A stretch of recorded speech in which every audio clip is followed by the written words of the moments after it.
talk, y'all.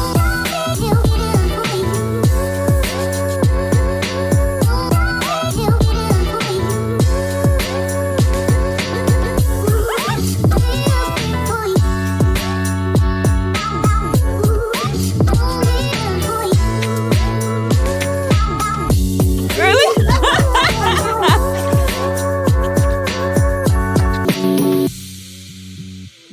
What's up, y'all? It's your girl, Steph, and welcome to the Life Talk Podcast.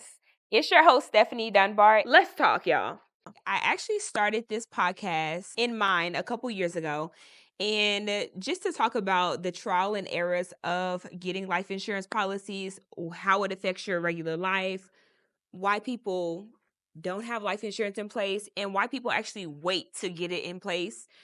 The reality is that you got to have education behind it to be able to have the right product in place. So I decided to start this podcast for one, to give you guys a snippet of my life inside of my life, how I started life insurance, how I got into the business, how it's changed my life, and history and education behind it. So let's get into it. So, Stephanie, how'd you get into life insurance? I actually started life insurance when I was 18. And what's so funny is that I didn't even know I was starting life insurance when I started. So I was actually studying for the test before I knew exactly what I was studying for. It sounds so crazy. But I was actually working at the Dallas Cowboys practice facility in Frisco, Texas, when I was living in Dallas. And I was a server. And I only knew that I didn't want anyone to limit my income, and I knew I wanted to be a boss. I knew I wanted to be an entrepreneur and make my own income. So the company actually rented out the restaurant I was working at, and I was able to work on the event. And from there, it was just history. I took the test. I failed it 8 times, actually. The last time I actually got an 88. So, don't get discouraged if you're taking your life insurance test. But I finally passed it. And then from there, I started with the company and I actually moved my entire life to Houston. Right after I got into a really bad car accident. So I was mentally not there. I was broke. Actually moved to Houston with a negative $880 bank account, believe it or not. I was homeless and I was sleeping out of my car. And I actually came here and yeah, it was just history from there. So Wow, it looks like you got a pretty extensive life story to tell behind it. yeah. So, how has life insurance changed your life? Life insurance has changed my life a lot. But the company that I work for, we actually handle the life insurance for the Dallas Cowboys, the Texas Rangers, and the Lakers. So with the business, it's a very lucrative business to be in. And life insurance is something that it never goes away. Everyone always needs it, right? It's a business that never really goes down. So for me, when I first started, my first year, I was already making like $90,000. And it's kind of been like up from there. I've been able to become a homeowner last year when I was 24. 24, yes. So I bought my first house when I was 24. I've been able to supply other people's families, supply my family with what they need, and be able to just change the lives of others. So it's very lucrative, and being able to help families have more than what I had. Me personally, my dad died when I was 9. So I literally had to sit there and watch my mom make the paper obituaries, raise money, saw people bringing checks to the home just to have enough to put them in the ground. And I actually didn't even get to see my dad like go in the ground. It was already kind of done because we didn't have enough money for that. So just being able to help families have more than what we had to take care of my dad's funeral just brings a lot of joy to my heart. So Wow, yeah. it seems like you're pretty young. You say you got your house last year, you're 24, which Yes. means you're 25. Yes. So, what's the proper age for someone to get life insurance? Um, actually, there's no proper age, right? The reality is that the younger you are, the less expensive it is. Some people feel like you have to wait until you're older, when that's exactly when you don't want to wait. If you wait till you're older, you may not be able to qualify. Who knows what'll happen in your health? Of course, we're healthy one day, the next day we can be in the ER, in the hospital, or not be here, right? So you don't want to chance it. Of course, death comes and you don't know when it's going to come, right? So you just want to make sure you get it while you're young, while you're healthy. And the younger you are, the cheaper it is. Okay. So, You talked about it being something that you get when you're younger and how it's going to be cheaper, but how do I know which life insurance to get? So some people complicate life insurance, and I just like to keep it black and white, straight across the board. So there's three products. You have term, you have whole life, and you have accidental. Okay. Now, some companies and you have the different universal whole lives and things like that, but long as you know the basic foundations of what they are, you'll be able to choose from there. So let's say, for example, you're 20, right? Or 25, my age. I would always recommend getting depending on what you're getting it for. So, first, you have to differentiate if I'm going to get it for investment or if I'm just getting it strictly for my funeral and final expenses.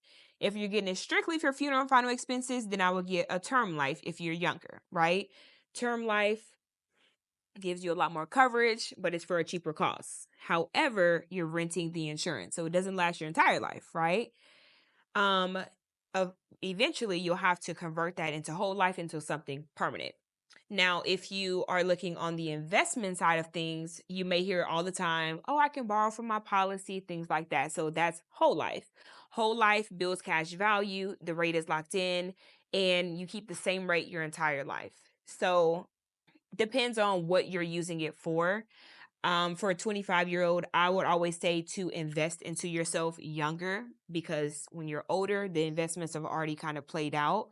So, like for me, I would get a $100,000 whole life policy because the cash value in the policy is going to build over time, which gives you the room to be able to pull out money when you need it or buy a house, use it for a down payment, build generational wealth for your kids as well. So, yeah.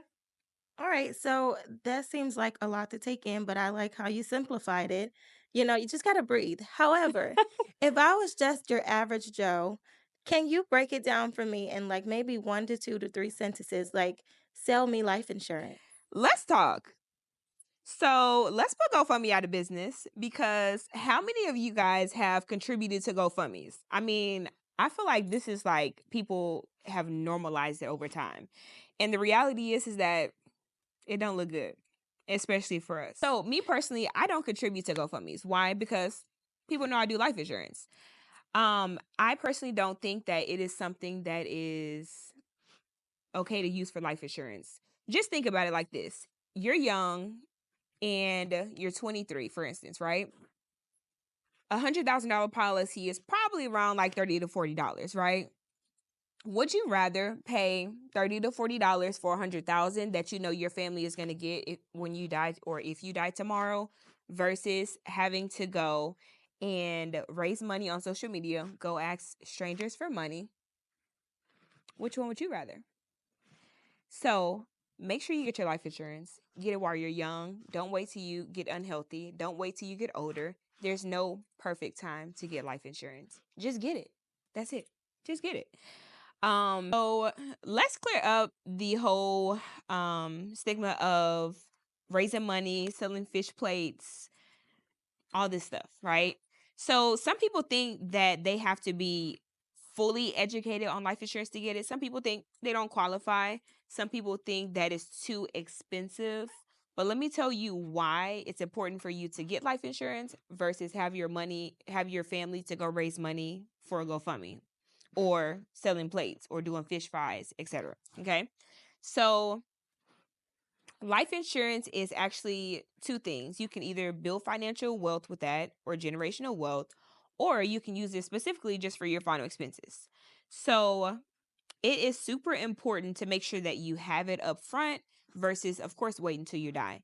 We are not going outside. We are elevating as a community and we are getting life insurance in 2025. And here's the thing, if you can get a section at a club, and if you can go party, if you can go out every single weekend, if you can go to Turks and Caicos and Miami and all that, you can get a life insurance policy. The reality is that getting a life insurance policy is far more cheaper than you actually having your family raise money, tens and thousands of dollars up front, because funeral homes want to be paid right away, no collateral. So getting a life insurance policy is of course way cheaper than that. So let's talk. Let's say you're 25 years old, right? And you wanted to get a $50,000 life insurance policy. Now, I don't have the rate book right in front of me, but doing this for long enough, it'll be around $40 to $50. What have you spent $40 to $50 on? What do you spend $40 to $50 on weekly? Think about it. Some of us smoke, some of us drink, some of us go out every single weekend, all of that. So let's go ahead and convert that $40 to $50 into $100,000 of life insurance. Paying that $40 to $50 or however much you're going to pay for your policy, and allowing that to be able to give your family financial gain, wealth, and allowing them to not have the financial stress when you die. Because the worst thing that your family can have when grieving is to have to worry about money. Okay. When you think about grieving, when you think about anything, you got to have money for it, right? So let's not put your family in that financial stress. Let's make sure you handle your P's and Q's up front. Let's make sure your I's are dotted and your T's are crossed and you have this stuff in place. Let's get life insurance in 2025. Do it now, not later. All right, so now we're in the Q&A segment. So I actually had you guys submit questions that you thought about when you thought about life insurance, right? Why you don't have it in place, what statements came to mind. So let's actually get into it. So we have Anonymous from Chicago. Okay. Anonymous said, "Can I get life insurance on someone without them knowing?" Now, Anonymous, I'm not sure what you're trying to do in Chicago, but Chicago, watch out. On a more serious note, no, you cannot get life insurance on someone without them knowing. Now, have people done it before? I'm sure. I wouldn't advise it legally, because then you'll have to deal with the back end of everything with their health, if they didn't qualify, if they have health issues, things like that. So it's super important to make sure the person is very aware. Okay, I'm not gonna be witnessing any murders or deaths or anything like that. So don't say Stephanie advised you of that. So make sure the person knows. Okay. Let's see. We have Mike from Houston, Texas. Mike said, "Does my family get the money instantly when I die, or is there a waiting period?" So, great question, Mike. Actually, this is one of the most common questions. So it really just depends on what company you go with and what stipulations are in the policy, right? So if you most companies have a 2-year waiting period. So if you die within 2 years, you don't get anything, right? Your family only gets a return of the premiums that was paid into the policy for those 2 years.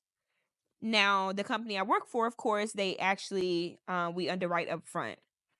So you're covered from the moment you get off the call, the Zoom call.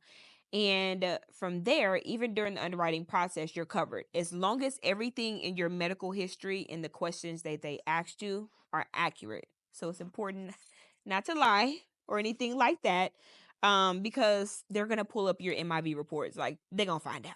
So just be truthful. Okay. So if you have health issues, list everything on there so you can make sure that when you die, your family is not having to deal with the back end of everything, because that's just not fun. Okay. So let's normalize being truthful.